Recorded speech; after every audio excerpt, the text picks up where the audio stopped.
alle 6.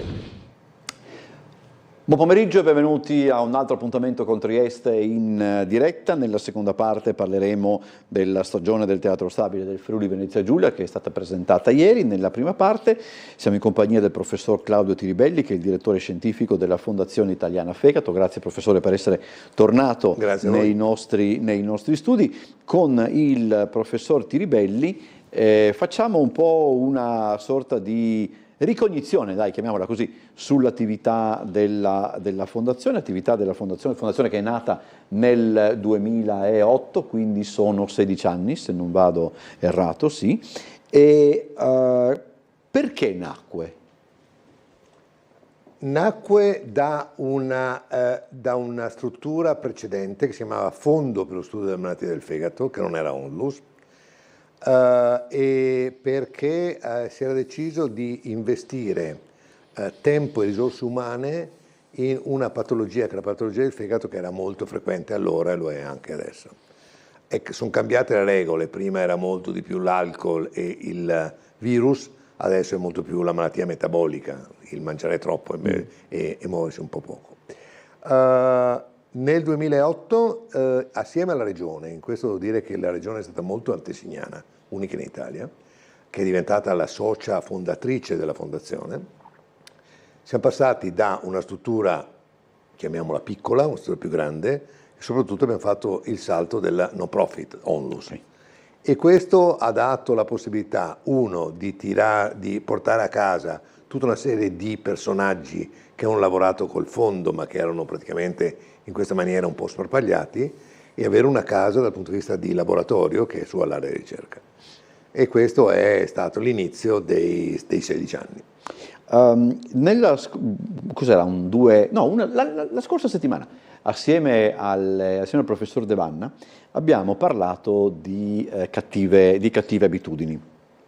Adesso le spiego perché parto un po' da distante, mi rendo conto. E tra le cattive abitudini ci sono anche le cattive abitudini alimentari e i non buoni stili di vita. Buone abitudini alimentari e buoni stili di vita, come dire, aiutano la nostra salute. Perché secondo lei c'è questa difficoltà ad adottarli? Per, credo, abbastanza chiari motivi, almeno guardandolo da fuori. Uno, sempre di più noi siamo portati a fare una vita sedentaria. Abbiamo tutto sul nostro telefonino, che è diventato la nostra scatola nera, abbiamo tutto sul nostro computer, mai pensato, sì. La nostra scatola nera. Uno guarda il telefonino e sa praticamente tutto di noi. È vero, con chi parliamo, con i siti che andiamo a vedere, la banca, quindi il nostro telefonino ha tutto dentro di noi. Due, abbiamo molto tempo davanti a un computer, perché anche il computer ci dà tutta la possibilità di vedere quello che ci piace, di leggere quello che ci piace, di fare quello che ci piace. E tre, perché sostanzialmente durante il periodo di lavoro noi abbiamo dei ritmi che sono estremamente rapidi.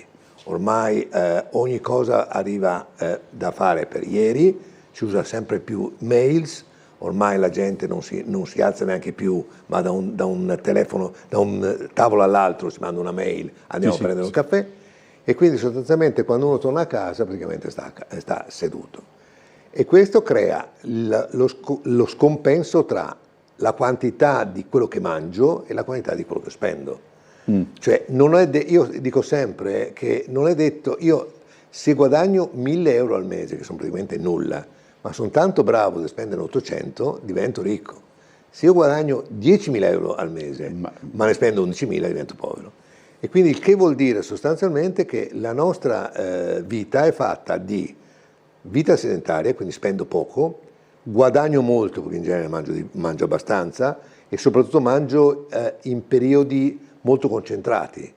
Non faccio colazione, mangio qualcosa rapidamente durante la giornata e la cena è la fine della giornata, quindi si mangia di più, poi si sta davanti alla televisione e ci si addormenta. E tre, perché di fatto questa cosa noi ce la portiamo avanti da bambini.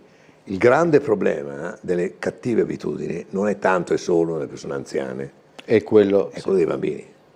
Cioè il 30% degli adolescenti europei è obeso. Io ho visto una cosa, adesso per l'amor di Dio non voglio condannare nessuno, eccetera, però per esempio l'altro giorno al cinema io ho visto cofanate di popcorn prese da mamme di bambini piccoli, tra l'altro, e io che, insomma, secondo me poi certi film vanno visti col popcorn, è una mia idea, non Bergman, ma per Indiana Jones devi vederlo col popcorn. È come gli hot dog vanno presi con le patatine. Appunto, quindi questo è, però dicevo, accidenti, non è poi possibile, cioè capisco benissimo perché poi dopo vedi appunto determinate statistiche di obesità nei bambini, vede, eccetera. La fondazione insieme alla regione, al CONI, al Burlo, ha finito adesso un bellissimo programma di istruzione alimentare nelle scuole elementari, le primarie, quello che nel mio gergo è ancora elementare. Mia nipote che dice nonno, ma tu non dici elementari, non si dice mai, si è primaria. E in cui noi abbiamo cercato di insegnare a innanzitutto capire quali sono le cose che mangiano i nostri bambini. E i nostri bambini mangiano molto poca verdura, molto poco olio extravergine d'oliva, che è una delle maniere ideali per avere un qualcosa di bilanciato, fenoli, antiossidanti e protettivi dello stress ossidativo. E soprattutto cosa mangiano? Mangiano merendine, mangiano quello che è, perché di fatto è molto più facile mangiare una merendina che si compra a scuola piuttosto che portarsi a casa un pezzo di pane con un po' di marmellata. E questo di più, i nostri bambini sono davanti al computer dalla mattina alla sera, e quindi tutto insieme questo dà la possibilità che i nostri bambini sono obesi. Noi abbiamo fatto questo progetto che adesso sta finendo e che speriamo di replicare l'anno prossimo, ma la cosa interessantissima è che uno dei nostri dottorandi, filippino, è un nutrizionista, e ha fatto esattamente lo stesso studio in 2 scuole nelle Filippine. È esattamente uguale. La stessa cosa. Uguale. È evidente che la quantità di cibo che loro mangiano è diversa dalla nostra, la qualità. Mangiano molto meno pasta, molto più riso. Però di fatto il problema è che questo è un problema di tipo generale. Infatti, oggi come oggi c'è il termine che è molto bella, la globesity, cioè l'obesità globale. E questo è vero dappertutto. E questi sono i 2 estremi. C'è l'obesità e c'è la malnutrizione, perché sono molti bambini malnutriti. E questo è quanto è il nostro mondo. Cioè, se lei vede, ne parlavamo prima, il nostro tempo o è secco o ha la bomba d'acqua, non c'è niente in mezzo. O ci mettiamo il cappotto o andiamo in costume da bagno. Perché? Perché ormai siamo il mondo degli estremi. Questo, poi dopo passiamo all'attività della Fondazione. C'è una controtendenza per quanto riguarda questa globesity, in qualche paese si incomincia oppure purtroppo no, anche perché purtroppo dietro alla globesity c'è una grande quantità di interessi economici. E io dicevo sempre, se lei guarda chi beve alcol, una volta si utilizzava in televisione molte reclame di alcol e di fumo ai tempi. Sì, come no. Chi fumava era l'uomo Marlboro, quindi bellissimo uomo, in una prateria con bellissimo cavallo, è un uomo di successo. Quando uno beveva un martini, non lo beveva al bar sotto casa, lo beveva in mezzo alle palme, perché questo vuol dire io bevo e quindi sono arrivato. E adesso uno mangia le orecchiette, non le mangia nella mensa dell'ospedale, ma lo mangia in un bellissimo ristorante davanti al mare. E questi sono quei linguaggi subliminali che poi quando uno va al supermarket è uguale. Il supermarket a livello di vista cosa c'è? Non c'è la cosa che costa meno, c'è la cosa che costa di più e che è più caloricamente. Questo è il discorso. Allora, partiamo da questo progetto Interreg Italia-Slovenia. L'Interreg Italia-Slovenia, o C3B, è finito e ha permesso di buttare le basi di la creazione di biobanche transfrontaliere. Per quanto riguarda la Friuli Venezia Giulia, stiamo cercando di fare la prima biobanca fegato italiana, sulla scorta di un'idea che è partita dal Monzino di Monza, che è un IRCS che si occupa di malattie cardiovascolari, che ha fatto la biobanca a cuore a livello nazionale. Perché la biobanca? Perché la biobanca è la risposta ideale oggi a tutta una serie di domande e di ricerca. Se io ho bisogno di studiare come è l'assetto lipidico di 110.000 persone, se io le recluto ci metto 10 anni per saperlo. Ma la biobanca, vado in biobanca e dico a me servono 110.000 persone e in giro di 4 mesi ho la risposta. Le biobanche sono delle strutture estremamente difficili da gestire, molto controllate dal punto di vista scientifico e normativo. Ci sono delle regole europee che sono molto inflessibili, però sostanzialmente ci danno la possibilità di avere la risposta a livello immediato sostanzialmente. La Slovenia non ha biobanche, insieme alla Slovenia, ai colleghi della Croce Rossa e della Banca del Sangue slovena, abbiamo fatto questo progetto. Loro adesso iniziano ad avere una biobanca slovena, noi abbiamo una biobanca Friuli Venezia Giulia e adesso stiamo cercando di strutturarla insieme alle biobanche già esistenti, quella del CRO ad esempio per le malattie oncologiche, per poi avere questa biobanca fegato che poi esporteremo a livello nazionale. Tra l'altro c'è un progetto che GenIA, penso che si debba pronunciare, che ci consente anche di affrontare, gliel'avrei chiesto alla fine, ma insomma visto che è proprio nella scaletta, glielo chiedo subito, un progetto che vede anche l'applicazione di algoritmi di intelligenza artificiale. Ora, va molto di moda adesso. Va molto di moda. Va troppo di moda. Questo è un progetto che noi abbiamo cominciato 2 anni fa e che è stato, ahimè, in stand-by per 1 anno e mezzo per il garante della privacy. Eccolo. Ora, va benissimo essere il garante della privacy, mi rendo conto che ognuno di noi deve essere protetto, che i nostri dati non vengano divulgati. Però mi fa ridere il fatto che se io vado in Google e cerco un hotel a Firenze, dopo 3 secondi ricevo 4 mail in cui dice vuoi stare a Firenze? Quindi credo che la privacy sia... Poi le riceve anche vita naturale durante poi quelle mail. Quindi se io cerco un succo di frutta, nel giro di 4 minuti ricevo 3.000 mail dicendo il mio meglio. Qual è il problema? Noi abbiamo in regione un qualcosa che è unico in Italia e forse anche unico al mondo. Abbiamo la storia di tutti i nostri pazienti, ancora vivi o deceduti, immessi nella grandissima, chiamiamolo, caveau dell'INSIEL. Noi possiamo in questa maniera con l'INSIEL, non a caso l'INSIEL è uno dei soci fondatori della fondazione, e infatti con il dottor Antonini stiamo lavorando per questo, noi possiamo andare a ritroso e capire che cosa poteva essere di informativo sulla storia naturale della malattia. E quindi ricevere da una grande quantità di informazioni e grandi quantità di numeri di soggetti di cui noi sappiamo la storia naturale, sappiamo se è vivo, se è morto, che datano dai 30 anni, quali sono i biomarcatori per dire al paziente di oggi quali sono le sue possibilità di avere una malattia severa o meno severa. È una cosa unica.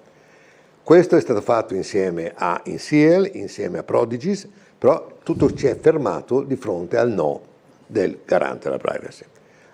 INSIEL, Prodigies e FIF hanno investito del denaro e del tempo per cercare di ulteriormente ingarbugliare i dati demografici in maniera tale che non si possa assolutamente più mettere insieme il numero con il signor Rossi. Sembra che adesso al garante della privacy questo gli vada bene e adesso dovremmo riprendere questa cosa che però abbiamo perso 2 anni. Sì. E ormai l'intelligenza artificiale è alla mercé di tutti perché nel nostro computer c'è il Ma per esempio chat GPT. Da questo punto di vista, proprio dal punto di vista della scienza, io trovo incredibile la velocità con cui, parlando di intelligenza artificiale, si è passato dalla soluzione di tutti i problemi ad una sorta di spettre che controlla il mondo, eccetera. È come se vede, io credo che questo è un problema di approccio metodologico umano, è il discorso che ci vuole del tempo. Lei si ricorda nel 2000 il dramma del Big Bang del 2000? Sì, che Tutti sembrava... i nostri computer sarebbero stati fermati perché non riuscivano a fare il 2000 per il 1999. Non c'è assolutamente Niente. nulla. Però c'è stato un battage pubblicitario enorme, guardate, salvatevi i dati, a quell'epoca c'erano ancora i dischetti, perché non si è successo nulla. Ora, l'intelligenza artificiale è estremamente importante perché riesce a gestire una quantità di dati che sono infiniti, dati che sono disponibili, basta andare online per vederli. Però, come sempre, bisogna saperlo usare. Sì. E quindi, se io ho una macchina che fa i 300 all'ora, se sono Verstappen riesco a utilizzarla, ma se sono Claudio non riesco a utilizzarla a 300 all'ora, devo usarla a 150. Quindi io uso una cosa che può avere una potenzialità X a X meno Y. Il che vuol dire di fatto che noi dobbiamo essere molto attenti a quello che facciamo. Quindi l'intelligenza artificiale non è il fine, è un mezzo. Quando si parla di malattie di fegato si parla anche di trapianto. Lì come si è andata ad evolvere la situazione internazionale? La ricerca... Ormai il trapianto è diventato una, chiamiamola, routine, nel senso che il problema non è l'atto in sé, lo è diventato molto meno la terapia farmacologica immunosoppressiva per non aver rigetto. Il grande problema è ancora l'indicazione, perché di fronte a 10 pazienti che necessitano un fegato io ne ho uno solo, quindi devo andare a cercare. Fortunatamente gli indici di immissione alla lista sono molto stretti e fortunatamente la lista non è maneggiabile. Nel senso, non è che se io conosco chi gestisce la lista riesco ad avere un fegato prima di un altro. Ci sono delle cose molto strette. In questo l'Italia è veramente molto antesignana. A livello europeo si fanno circa 3.000 trapianti all'anno. La sopravvivenza a 5 anni è dell'80%, quindi mi sembra molto buono, e la vita post-trapianto è assolutamente normale. Ci sono donne che post-trapianto sono diventate mamme. Quindi direi che... il problema qual è? Il problema è sapere come il fegato nuovo reagirà al nuovo processore, insomma, diciamo. Al nuovo processore, al nuovo ospite. In questo Fondazione ha fatto uno studio che è apparso pubblicato questo mese su un'ottima rivista, in cui ha praticamente preso dei soggetti trapiantati a Udine. In Italia e nel Friuli Venezia Giulia abbiamo fortunatamente un solo centro, credo che basterebbe un centro per tutto il nord-est, basta che sia molto grosso, è inutile avere 5 centri che facciano 30 trapianti l'uno, abbiamo uno che ne fa 300 e che ha tutte le expertise possibili, convogliando su questo centro tutte le risorse umane e tecniche degli altri 5 centri. Ma questo è un discorso di campanile, insomma, noi siamo, ahimè, legati ancora ai comuni, nel senso che... Sì, oggettivamente. Sì. Ma Trieste è un esempio classico di questo. Abbastanza. Esatto. Lo dice uno non triestino che vive in questa città da 40 anni, però sostanzialmente il mondo per i triestini finisce a Barcola. Sì. E devo dire, a parte questo, noi abbiamo fatto uno studio epigenetico, cioè siamo andati a vedere insieme ai colleghi di Udine, al gruppo del professor Baccarani, che cosa succede una volta che il fegato viene, al donante viene tolto il fegato, criopreservato, cioè raffreddato e poi riscaldato. E qual è l'alterazione a livello di espressione genica in questo? E sono venuti fuori, la casistica è molto limitata, abbiamo avuto solo 12 casi, ma adesso stiamo espandendo, idealmente col coinvolgimento del centro trapianti di Parigi, che è uno dei più grandi al mondo. Che cosa succede a livello genico durante il trapianto? E questo potrebbe darci un grande vantaggio per capire cosa succederà dopo un anno, dopo 2 anni, dopo 3 anni. Questo è qualcosa di totalmente nuovo, che è stato fatto da Fondazione, da Università di Udine e da area di ricerca. Loro hanno quel centro genomico molto importante e adesso stiamo cercando di capire se possiamo andare avanti. Lei prima ha citato le Filippine, perché tra i vari collegamenti, insomma, che la Fondazione ha in giro per il mondo c'è uno importante con l'Asia, che credo anche oggetto poi di un progetto, se non mi sbaglio. Allora, le Filippine, la Fondazione per le Filippine è diventato il gestore della rete patologica filippina ed è anche il gestore del training e del teaching epatologico delle Filippine. Tant'è vero che c'è una rete patologica filippina attualmente, gestita da 2 dottorandi, attualmente dottori di ricerca filippini che sono stati da noi, che insieme al governo sta creando questa rete a livello nazionale. Il governo è molto attento a questo, è molto pronto a mettere del denaro, perché noi ogni anno abbiamo 2 dottorandi, 2 studenti che vengono da noi per passare 4 anni, attualmente ne abbiamo 8 perché nella rotazione sono 8, lo scorso marzo c'è stata la presentazione del progetto in cui c'era il ministro della ricerca filippino, il direttore del Ministero della ricerca filippino e a novembre il ministro della ricerca filippino insieme a una delegazione verrà a visitare FIF e il governo filippino è socio della fondazione. Ho capito. E questo è uguale, e questo ha portato a un altro progetto che riteniamo essere molto molto eccitante, che è quello di creare una rete patologica a livello asiatico, prendendo insieme i paesi dell'ASEAN. L'ASEAN è praticamente la Comunità Economica Europea dell'Asia e attualmente abbiamo avuto l'ok di far parte di questa rete la Thailandia, il Vietnam, Singapore, la Malesia, l'Indonesia e le Filippine, tenendo presente che il gestore dell'ASEAN sono le Filippine, quindi le Filippine sono quelli che promuovono questo. Questa attenzione da parte delle Filippine a tali problematiche dipende da qualche cosa di particolare? Dipende da 3 cose sostanzialmente. Uno, le Filippine hanno ancora endemico in molte l'epatite B. Ho capito. Cosa che noi abbiamo in Europa non c'è più perché abbiamo vaccinato. E quindi mentre i giovani sono vaccinati, i vecchi non sono stati vaccinati e quindi i casi di cancro del fegato da epatite B sono ancora molto alti. 2, anche loro cominciano ad avere un grosso problema dal punto di vista metabolico. Quello di cui... Esatto. E 3, loro hanno un grosso problema a livello di epatologia pediatrica e neonatale.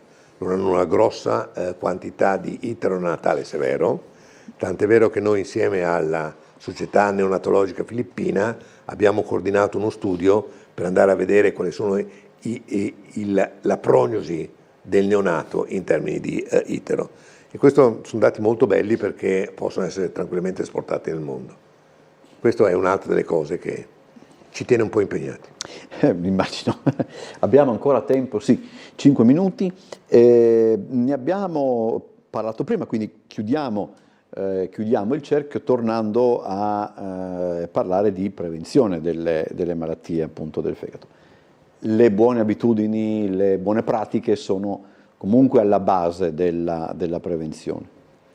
Sì, credo che, allora diciamo questo, noi non dobbiamo entrare nella follia di fare check-up ogni 6 mesi per vedere, cioè, dico sempre, quando uno è in ambulatorio dice sono migliorato perché le mie trasaminasi sono andate da 47 a 46 o sono peggiorato perché sono 48. È la stessa cosa ad esempio il colesterolo, altra cosa, 222 che male che sto, 220 che bene che sto, 230 addio. Dobbiamo sicuramente fare una vita molto più sana, possiamo mangiare tutto. Il problema non è la qualità, è la quantità. Ai nostri pazienti cirrotici noi diamo una vita libera. Cioè, quando arrivano nei nostri ambulatori che dicono io non mangio questo, dico signore o signora, questa sera chiami, dica a suo marito o a sua moglie di portarla a mangiare calamari fritti, perché non serve assolutamente nulla. È chiaro che mangiare calamari fritti ogni giorno non è un problema. Però diciamo, dobbiamo cercare di capire, che il fegato, come tutti gli organi del nostro corpo, ha bisogno solo del 30% della sua massa per funzionare bene. Esempio il rene. Sì. Gli viene tolto un rene per un X motivo, con un rene vive benissimo. Se lei prende un animale da esperimento, un ratto, gli toglie mezzo fegato, oltre che rigenera, nel periodo in cui rigenera l'animale sta benissimo. Dobbiamo sicuramente ridurre l'uso degli alcolici durante i pasti, non bere a stomaco vuoto come cosa che viene a tutti i nostri ragazzi con gli spritz e il binge drinking, e cerchiamo di non concentrare il bere alcol durante il weekend, perché questo può essere un problema. Cioè, nei paesi del nord Europa si beve molto venerdì sera, Sì, quando sabato e domenica. sì. Si chiama binge drinking. È molto meglio dividerlo. Cioè, la quantità di alcol mettiamolo in 7 giorni, quindi sicuramente un bicchiere di vino a pasto fa benissimo. Io sono astemio, non perché sono epatologo, ma lo sono da sempre, e trovo una grande limitazione per me non poter avere un bel bicchiere di vino mangiando. Stesso discorso che faccio io. È una cosa buonissima, anzi fa anche bene, però se io bevo tanto così di vino ho dei grandi problemi, quindi non lo faccio. Dobbiamo mangiare di tutto, però dobbiamo essere molto più attivi in termini di movimento. Cioè dobbiamo guadagnare un po' di meno e spendere un po' di più. Quello di cui discutevamo all'inizio. Allora, io ringrazio quindi il prossimo appuntamento importante nel senso di visibilità sarà appunto la visita della delegazione filippina in autunno, a novembre. Dopo vengo a raccontarvi come è andata. Ecco, poi appunto ci diamo appuntamento a questo autunno, fine novembre. Grazie al professor Tiribelli per essere stato con noi, buona estate. Grazie. E adesso andiamo in pubblicità e poi parliamo della stagione prossima del Teatro Stabile del Friuli Venezia Giulia.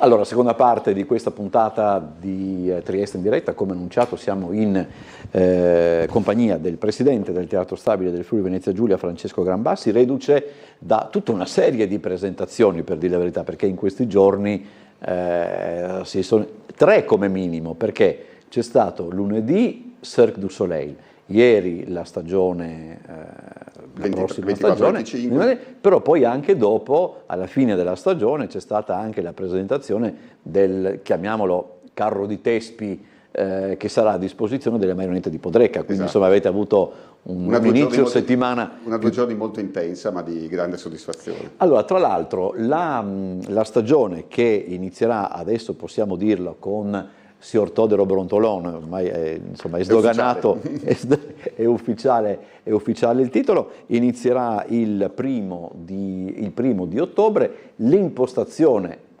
giustamente, stante il successo della stagione appena conclusa, ricalca per grandi linee la stagione scorsa, no? Proprio a livello di impostazione, ecco.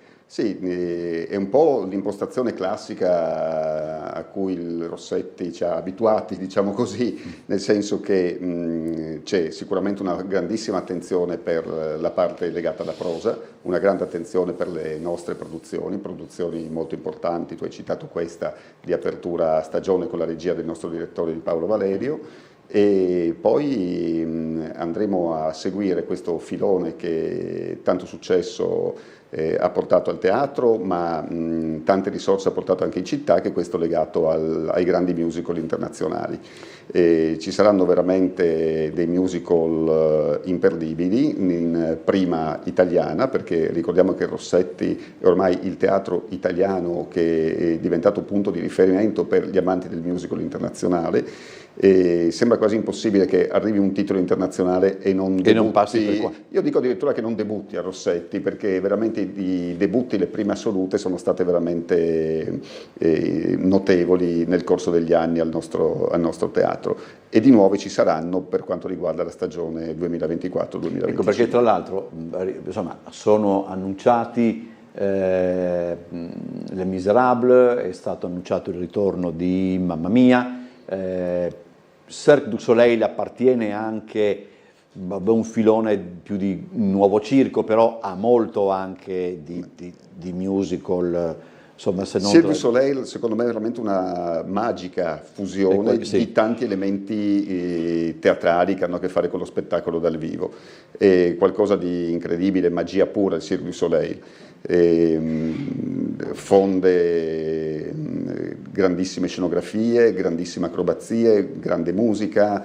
Ricordiamo che tra l'altro Allegria, che è lo spettacolo che verrà portato qui a Trieste dal 13 giugno al 13 luglio 2025, anche la colonna sonora più famosa nell'ambito di tutte quelle proposte dal Cirque.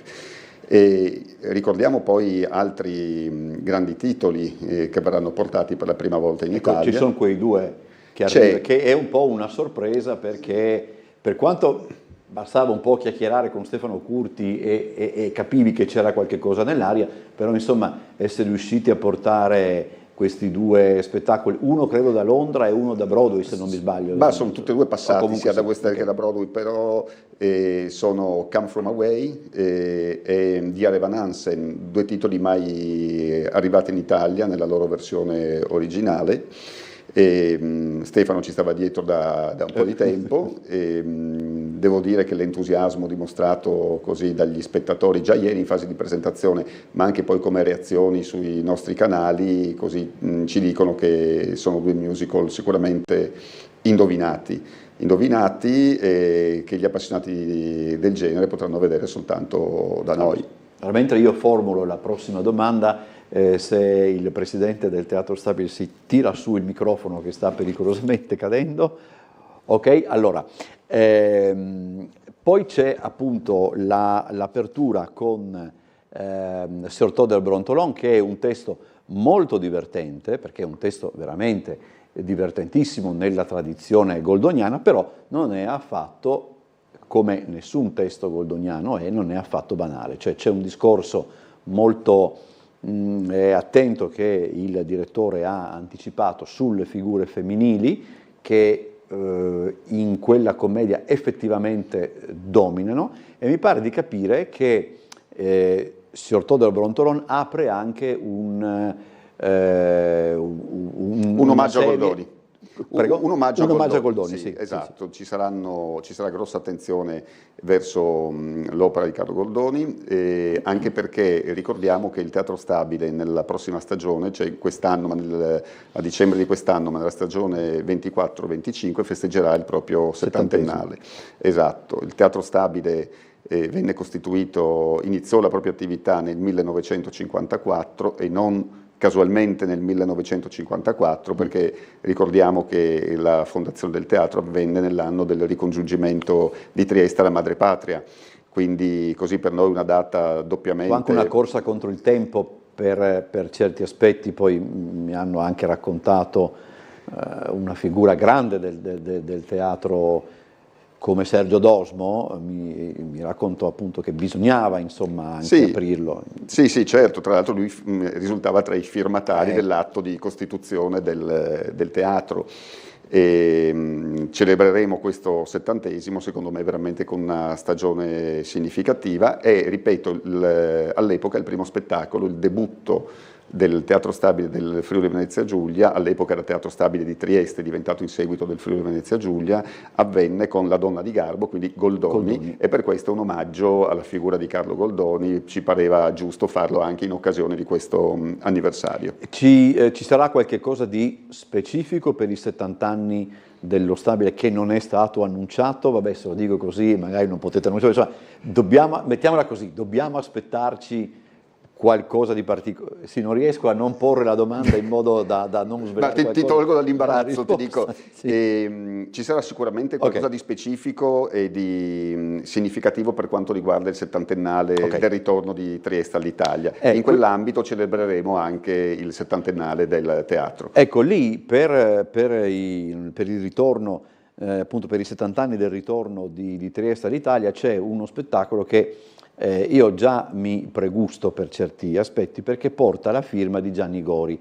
Gianni Gori è stato un grande, tra l'altro io lo conosco dall'università perché lui era anche all'università a Storia della Musica e già il titolo 26 ottobre, un mare di ombrelli, dice tutto, perché individua anche quella che fu se tu parli con chi quel giorno, cioè come mamma, c'era in Piazza Unità, la prima, al di là della gioia per quello che il 26 ottobre rappresenta, dice: era una piova impressionante. Quindi solo questo titolo, Un mare di ombrelli, a Già me crea fa- una suggestione. già crea Infatti una si vede qui suggestione. la fotografia che Sì. gli spettatori non riusciranno a vedere, ma sotto uno di questi ombrelli c'era proprio anche Gianni Gori. Ah, ho capito. Gianni Gori, ricordiamolo, è uno degli intellettuali più raffinati Una persona di un garbo che abbiamo a Trieste, ecco, quindi incredibile. in questo suo testo diventerà un radiodramma in collaborazione con la RAI e poi anche uno spettacolo che verrà rappresentato in sala Bartoli. Ora, per tutta una serie di ragioni, perché magari poi delle volte non riusciamo per questioni di tempo, eccetera, però non si sottolinea mai l'attività del Teatro Stabile del Friuli Venezia Giulia per quanto riguarda le produzioni proprie e quelle che circolano. Qui c'è un ritorno anche, perché c'è anche, di nuovo si riaffaccia La Coscienza di Zeno. La Coscienza di Zeno. Certo. Coscienza di Zeno è stato lo spettacolo di apertura della scorsa stagione, sempre con la regia del nostro direttore di Paolo Valerio, ed è stato lo spettacolo degli ultimi 10 anni di prosa più visto al Teatro Rossetti, ma anche uno dei più visti a livello nazionale. Sì, nella scorsa stagione. Ha fatto un successo dappertutto, insomma. Esatto, ha fatto parecchi tutto esaurito, ma soprattutto ha circuitato in tutta Italia. A grande richiesta torna a circuitare, torna in tournée in questa stagione, dal 24-25, e addirittura si sta già pianificando una tournée 25-26. Nel mondo del teatro italiano è un po' un'anomalia, una piacevolissima anomalia, che uno spettacolo duri per 3 stagioni di seguito. Il mio auspicio personalmente sarebbe che gli spettacoli potessero durare anche di più, e questo effettivamente è un po' un segnale. Cioè che diventino quasi un repertorio. Esatto, sì. esatto. Uno spettacolo come Coscienza dovrebbe entrare nel repertorio del Teatro Stabile del Friuli Venezia Giulia, accolto ovunque molto, molto bene, e così ci sarà questo omaggio al pubblico triestino, e quindi l'inizio della tournée avrà luogo anche quest'anno a Trieste. E Mercante si ferma o... Mercante al momento stiamo valutando tutta una serie di cose, però probabilmente rimarrà in stand-by per un po'. Allora, tra l'altro, la parte proprio di prosa... Anche perché c'è Franco Branciaroli che fa che è impegnato sì. con Sir Todaro. Però mi diceva ieri, c'è una cosa molto strana, se vuoi, perché mi faceva notare il direttore che Signor Todaro, quantomeno nell'impostazione dei ruoli, ricorda un po' il Mercante, perché in fin dei conti si tende a ritenere che il protagonista del Mercante di Venezia sia Shylock, in realtà il Mercante è Antonio, ma non so, però dice, se vogliamo, anche Todaro, che pure è addirittura è il ruolo eponimo, non sta in scena tanto quanto gli altri personaggi della commedia, e anche Shylock ha 4 scene, credo adesso, se non ricordo male, quindi c'è questa... Anche se sono dei ruoli che comunque lasciano il segno, che poi restano. Lasciano sicuramente il segno. Come si chiama? La parte di poi dopo noi cerchiamo sempre un filo rosso che poi dopo non è necessario trovare per forza, però in questo caso c'è tanta grande letteratura, perché sì, parecchi degli spettacoli sono o ispirati, mi è capitato proprio per le mani il caso Jekyll, che con tra l'altro Sergio Rubini, e che è ispirato al romanzo di Stevenson. C'è Anna Karenina, credo sia Teresa Raquin di Zola, c'è ancora, chi ho visto, 1984, e Pessoa, che è un'altra grande produzione dello Stato. Quindi c'è questo filone, se proprio vogliamo tirare fuori un filone particolare. Tra l'altro hai citato lo spettacolo di Bob Wilson dedicato a Pessoa. Ha debuttato a Firenze al Teatro della Pergola, e ricordo che è una coproduzione anche del Teatro Stabile del Friuli Venezia Giulia con dei teatri internazionali, ad esempio col Teatro della Ville de Paris,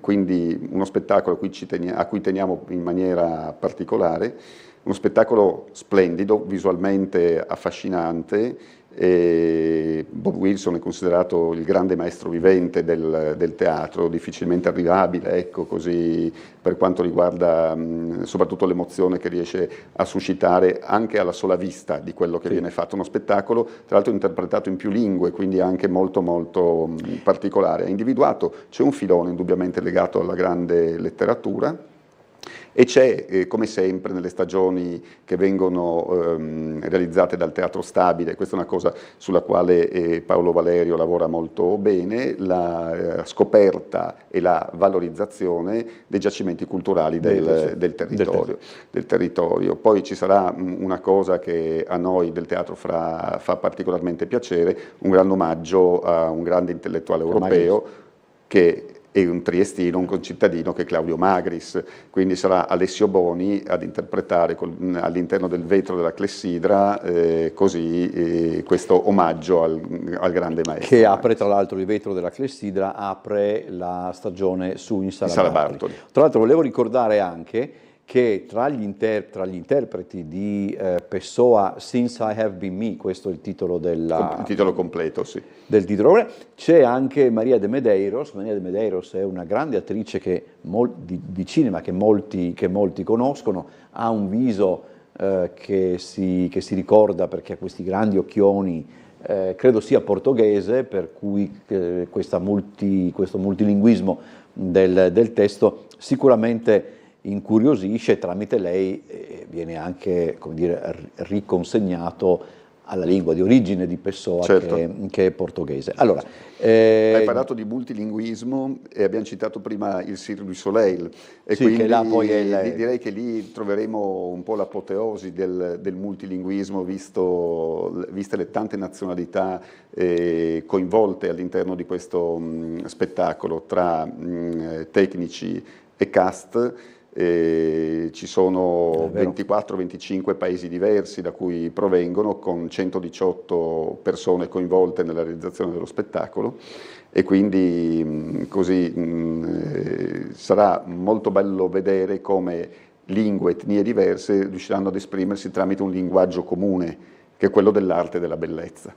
Tra l'altro ricordiamo anche, per quanto riguarda i giacimenti culturali del territorio, c'è un altro grande e persona, anche lui molto affabile quando lo conosci meglio, perché Mauro Kovačić è uno che può sembrare un po' distante, in realtà poi quando si instaura un buon rapporto è uno scambio molto, molto bello di idee, di sensazioni. Lui riproporrà in una sola sera le sue riflessioni su Svevo, la trilogia che ha portato con grande successo già in Sala Bartoli. Così c'è questa sfida di Mauro Kovačić, anche lui uno scrittore straordinario, anche lui triestino, nostro concittadino, che metterà assieme quanto già fatto, e la sfida è farlo in una sera sola. E però poi dopo, più avanti, ricordiamo Svevo Saba e Joyce, ma ci sarà anche un nuovo spettacolo, una nuova cosa che Mauro Kovačić regalerà al Teatro Stabile, al pubblico del Teatro Stabile, dedicata a Kafka. Che anche qui si parla di un centenario, il centenario della scomparsa. Allora, logicamente noi possiamo, insomma, facciamo un po' un volo d'uccello sopra la stagione. Torna Pirandello, perché Pirandello mancava da un po' di tempo, torna con i 6 personaggi, che credo viene proposto, se non mi sbaglio, dallo Stabile di Torino, che Binasco credo sia il direttore. C'è anche Yuri Ferrini nel cast, e devo dire la verità, è un cast di grande, come dire, di grande valore. Beh, è una produzione che ci garantisce una qualità, ecco, questa sicuramente. Molti sono gli attori che si susseguiranno sul palcoscenico. Vedo qua, per esempio, in 1984 c'è Violante Placido e Ninni Bruschetta, che molti conoscono, un grande caratterista del cinema e delle fiction. Mi incuriosisce moltissimo perché è un testo storico che però non si vede da parecchio tempo, Parenti terribili di Cocteau, con Filippo Dini, che è un bravissimo attore, regista, anche, insomma, ce n'è Da davvero... poco, tra l'altro, è diventato direttore del Teatro Stabile del Veneto. Questo non sapevo. C'è anche Gabriele Pignotta con Vanessa Incontrada in Ti sposo ma non troppo, quella è una farsa. È una farsa, però devo dire che con lo spettacolo precedente, sempre scritto da Pignotta, hanno ottenuto un successo straordinario al Teatro Rossetti. È stato uno spettacolo godibilissimo, come lo sarà anche questo nuovo. Tra l'altro, ho letto ieri, credo su uno di quei meme su Instagram, eccetera, che il cognome della Incontrada è formato da preposizioni semplici, incontrada. Un po' così. Allora, musical abbiamo... poi c'è anche, ci sono altri... c'è Grease ed è un ritorno... Grease è un ritorno, ma è un ritorno particolare, perché con Grease festeggeremo il Capodanno, il 31 dicembre, quindi appuntamento con questo musical che diverte sempre, che sprizza grande allegria, e sicuramente annunceremo anche una festa a tema per la serata di Capodanno insieme bisognerà andare... sì, certamente, insieme agli artisti di Grease. Io vorrei vedere chi si veste da Ciaccià di Gregorio. Poi non abbiamo parlato di Anastasia, che è un musical nuovo ed è formato, credo, dallo stesso team ed è realizzato dalla stessa compagnia È Federico Belloni, il regista del Phantom of the Opera, prodotto da Broadway Italia, quindi lo stesso produttore del Phantom. È una prima assoluta per il mercato italiano e avremo così il piacere di ospitarla al Rossetti. Le vendite sono incominciate veramente molto molto molto bene. E dopo di noi andrà anche agli Arcimboldi a Milano, ma così già l'annuncio di Anastasia ha destato grandissimo interesse. Avete trovato casa a Ramin Karimloo? Dovete ormai farlo, perché... Ramin, tra l'altro, insieme a Air Carpenter, insieme a noi farà una masterclass. Sì. Una masterclass verrà organizzata dal Rossetti con la loro collaborazione, con la collaborazione di tanti altri artisti del West End, dedicato a ragazzi al di sopra di 18 anni che stanno iniziando la carriera da performer. E ci sarà questa masterclass con una ripresa che verrà fatta durante il periodo in cui Ramin sarà di nuovo a Trieste, con questo grandissimo spettacolo di metà gennaio, The Reunion, quindi Ramin, Earl e altre star di West End e Broadway, con una grande orchestra e anche con un grande direttore d'orchestra che annunceremo. No, è scritto. È tremenda anche, per cui un bellissimo personaggio. Anche lei, ho avuto modo di intervistarla. Non mi ha fatto cambiare idea sul flauto magico, però il solo fatto che io sia tornato a vederlo è già un bel passo. È già un bel passo. Allora, direi che, per esempio, poi ci sono anche la stagione di concerti e musica. Avete già annunciato i Wiener Symphoniker. Ci sono Samuele Bersani. Wiener Symphoniker, che così ricordo questo fatto storico, questo legame storico che c'è tra il Teatro Rossetti e i Wiener Symphoniker, ed è un po' questo anche uno dei motivi per cui loro faranno questo omaggio al nostro territorio nel prossimo aprile, ad aprile 2025, la settimana prima di Pasqua, perché il primo teatro in cui suonarono i Wiener al di fuori dell'Austria nel 1902 fu il Teatro Rossetti. Eravamo impero austro-ungarico, ma eravamo città italiana dell'impero austro-ungarico, non eravamo Austria, e quindi così c'è questo legame storico tra noi e i Wiener Symphoniker. Vedo poi... Per rimanere in ambito viennese ci sarà questo grande spettacolo di Walzer, Alles Walzer, di Renato Zanella, anche questo si festeggeremo l'anno nuovo, il 2 gennaio, con questo spettacolo. Insomma, ce n'è veramente ci sono anche Cazzullo e Mognovadia, c'è Giuseppe Cruciani, questo per quanto riguarda i recital. Poi dopo sono sicuro che tirerete dentro anche qualche altra roba, insomma, perché non ma inevitabilmente qualcos'altro arriverà. Sono già 85 titoli che stiamo presentando, quindi è una stagione già molto molto completa. E, simpaticamente ieri, dopo la presentazione della stagione, una coppia che è affezionata e un'affezionata presenza all'interno del teatro, ci hanno detto: ma nella sera è un weekend libero che andiamo in vacanza, così facendo una battuta, ma erano felicissimi del programma che avevano visto. Tra l'altro ricordiamo anche che per non farvi mancare nulla, questo fine settimana, quindi tra pochi giorni, incomincia anche la stagione estiva i Rossetti a Miramare. I Rossetti a Miramare la inauguriamo con il Teatro Verdi, con questa loro bellissima orchestra, veramente un'orchestra eccezionale, quella del Teatro Verdi. Sarà Sergio Rubini, un melologo, sarà Sergio Rubini ad interpretarlo con la musica di Gaetano Pugnani. Sarà un concerto al tramonto, quindi appuntamento alle 21:30 di sabato, seguito poi il giorno dopo alle 5:15 del mattino dal concerto all'alba, che sta diventando una tradizione, perché già l'anno scorso l'avevamo proposto. Questo come programma ci avrà musiche di Mozart. Il concerto del sabato, quindi il concerto al tramonto, sarà diretto dal maestro Casellati. Poi vedo che tornano sia i Segreti dei Giardini dell'Arciduca che Green Shakespeare, che io avevo detto: se volete io so in inglese un sonetto di Shakespeare, ma non c'entra niente col verde, per cui probabilmente per questo non sono stato neanche audito. Non sei stato chiamato al casting perché il repertorio non si sposava con... No, quello non si sposava con... E poi c'è anche alla fine di luglio Discorsi amorosi da ascoltare e leggere al tramonto. Qui è interessante perché c'è Stefania Rocca, ma poi ci sono anche degli attori che si alternano.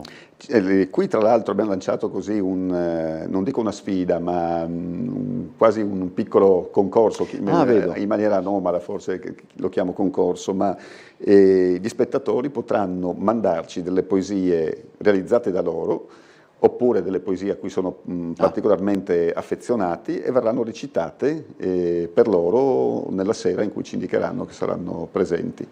Così una specie di interattività tra pubblico e interprete ancora più spinta rispetto a quella che già esiste all'interno del mondo del teatro e dello spettacolo dal vivo. Ma allora, per punire il direttore del Teatro Stabile di non avermi udito, gli manderò il sonetto, una tua composizione? No, quello per amor di Dio. Il sonetto 116 di Shakespeare, che è quello che io preferisco. La campagna sotto mentite spoglie, però devi mandare. Sotto mentite spoglie, sì. Trovo chi si presta. La campagna abbonamenti non è ancora iniziata o sì? Sì, proprio... è iniziata con la possibilità di rinnovo per quanto riguarda i nostri abbonati, ma tutte le tempistiche vengono comunque evidenziate sul nostro sito web. C'è tutto quanto, eccetera. Noi ci abbiamo alla conclusione, vi ricordo appunto sul sito c'è tutto. Devo dire la verità che anche avete fatto una cosa molto bella, che è alla fine della brochure, c'è anche proprio come fare per andare a teatro, perché magari, non so, qualcuno vuole avere il posto fisso, qualcuno non vuole avere l'obbligo del giorno fisso, eccetera, e ci sono anche tutte le... quante ne sono? 6? Sì, abbiamo cercato di indirizzare un po' lo spettatore nel capire che tipo di spettatore è. Se è uno spettatore più adatto a un certo percorso, a un altro percorso, appunto più da da turno fisso, più da abbonamento stelle, che ricordiamo è il nostro abbonamento di maggior successo ormai da parecchi anni, un'invenzione di Curti che ormai credo una ventina d'anni fa ebbe questa intuizione. E così, se sei una famiglia, se sei studente, e cerchiamo di indirizzarli a scegliere il percorso più conveniente sotto tutti i punti di vista, da un punto di vista di offerta culturale, ma anche da un punto di vista economico. È molto intelligente anche come cosa, perché aiuta le persone a scegliere il proprio percorso all'interno del cartellone. Allora, l'appuntamento è qua è facile, proprio per il 1° di ottobre. Io direi il primo appuntamento ce l'abbiamo sabato. Ce l'avete sabato, il primo appuntamento sabato con l'apertura di Miramare. e il secondo appuntamento il 1° ottobre con l'apertura della stagione, e poi in tutto ci sono 85 appuntamenti, tutti veramente degni per il di momento nota. 85, figuriamoci se state calmi. Grazie a Francesco Garambassi, presidente del Teatro Stabile del Friuli Venezia Giulia, buon lavoro e complimenti. Grazie a voi. Noi con Trieste in diretta ci vediamo domani, come sempre alle ore 18.